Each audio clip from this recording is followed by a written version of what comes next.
Hey guys, what's going on? This is RJ Game News USA here, back today with another video.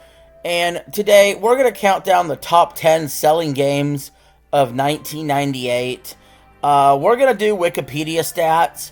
So they start at 1998 because they showed the best selling game of each year from 1980 to 1997, but just the top game. But they have top 10 lists for every year after that. So we're going to start a series on that. So if you like this kind of content, like, share, and subscribe if you haven't already. And also, for each game that I list, I'm going to tell you my personal experience with it, whether it was good, bad, or if I didn't play the game at all. So, hope you like that. So, top 10 best-selling games of 1998. Number 10, Super Mario 64. Now, what's remarkable about this is Super Mario 64 came out in 1996. So 2 years later, it was still in the top 10 list. And all thing I can say about Super Mario 64 is this. It blew my mind as a kid, legitimately. I didn't think graphics could be any better, which is crazy to say. Going from 2D Mario to 3D Mario, it was a complete shock to the system. It's still one of the best 3D platformers of all time. About the only criticism of it's the camera, if anything.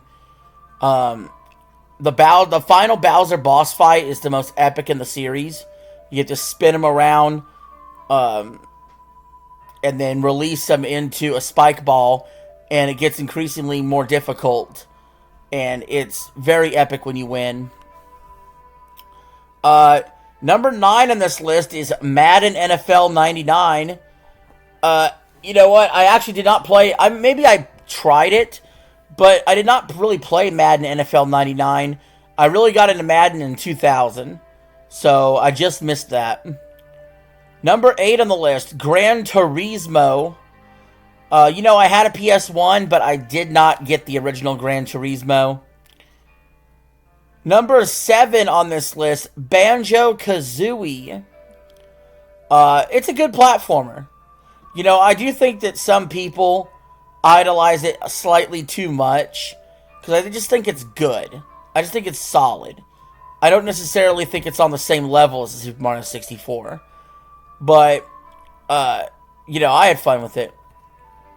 Number 6 on the list, Resident Evil 2. I absolutely would have stayed away from a game like that back then. I was, what, like 9 years old? Probably a little too young for me. I was probably a little too young, I should say. Number 5, WCW NWO Revenge. This is interesting because I played some wrestling games around this time. It probably more like in 2000. But, it's nice to see an old school wrestling game on there. Wrestling games were way better back then. They just were. Number 4, I think I played this. NFL Blitz 99. So this is wild. NFL Blitz outsold Madden back in 1999. Or 1998. That's crazy. That's crazy. But NFL Blitz was really fun. Like, it was very arcadey. You can, like, beat the players up when the play was over. Yeah, I miss NFL Blitz, honestly. I really do. Number 3, WWF Warzone. I definitely remember playing some of this. That was more my go-to wrestling game. Look, let's think. 1998 in general. Let's talk about that year for a second. Because it's a big year. For me personally as well. Not just in gaming. You know, at the time I was probably gaming on an N64 more than anything. But you gotta think, the Attitude Era of wrestling was going on.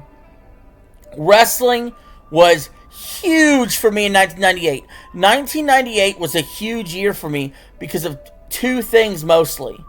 And not even including video games. But wrestling was one of them with the Attitude Era, Stone Cold Steve Austin, Mick Foley, Undertaker, The Rock, Triple H, you know, Shawn Michaels. You know, that WrestleMania that year, you know, Mike Tyson was involved. Like, I got into wrestling that year. Seriously got into it. Like, I dabbled in it in 97, but I got into it in 98. What else happened in 98? Dragon Ball Z was on Toonami.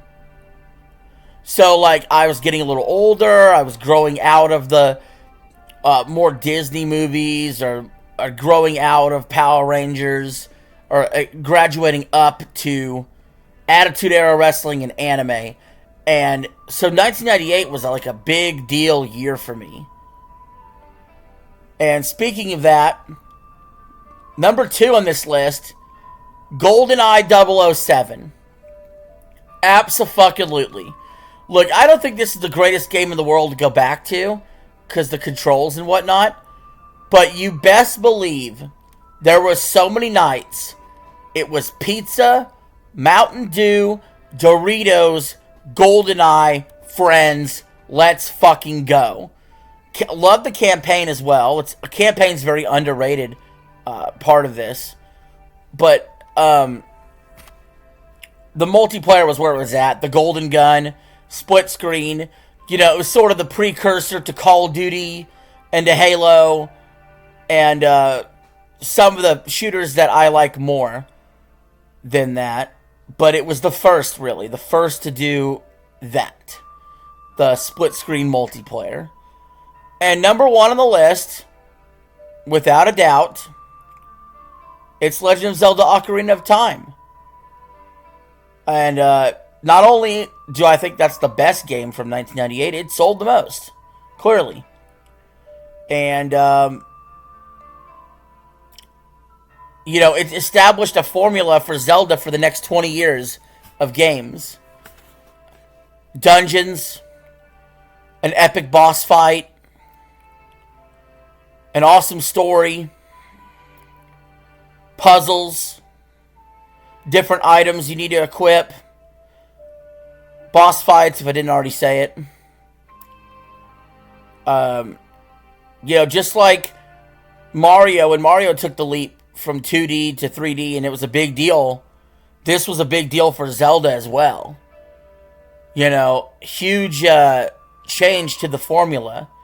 We've seen 3 major changes in Zelda's formula. You know, obviously there's the initial top-down 2D Zelda that we all remember, the top-down Zelda. And then this, Ocarina of Time, put it into 3D with dungeons and puzzles. And then, of course, the next change would be the Breath of the Wild style, the open world style. But personally, this is my favorite of the 3 kinds. And this is the formula, really. Now, personally, I like Twilight Princess more. But basically, that's just a souped-up Ocarina of Time, to be honest. It deserves to be number 1. And, yeah, that's the list, guys. So why don't you leave your thoughts in the comments below. Were you even alive in 1998? Did you play any of these games? Please tell me you have. Anyway, guys, this is RJ signing out. Have a good one.